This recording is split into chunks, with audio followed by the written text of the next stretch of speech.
In this guide, I'm going to show you guys how to enable Spotify's new AI DJ feature. Let's get started.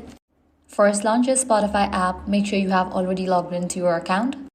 In order to enable Spotify's new AI DJ feature, you'll need to upgrade to the Spotify Premium version. So navigate to the section Premium. From here, choose any of the subscription. Once you have upgraded to the Premium version, you can navigate to the home page. Then click on the option Music.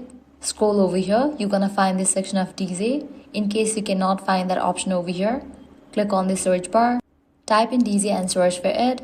With that, the option will appear. Click on that. With this, Spotify AI DJ has been enabled. Now it will automatically play personalized music recommendations along with AI generated commentary based on your listening habits. You can tap the DJ button at the bottom right corner to switch moods, genres, or song styles anytime. Spotify has also added voice and text requests in supported regions, allowing users to ask AI DJ for specific vibes, artists, or playlists. If the DJ feature does not appear, try logging out and back into your account. That's it. This way you can easily enable Spotify's new AI DJ feature. If this guide helped you out, do not forget to like, share, and subscribe.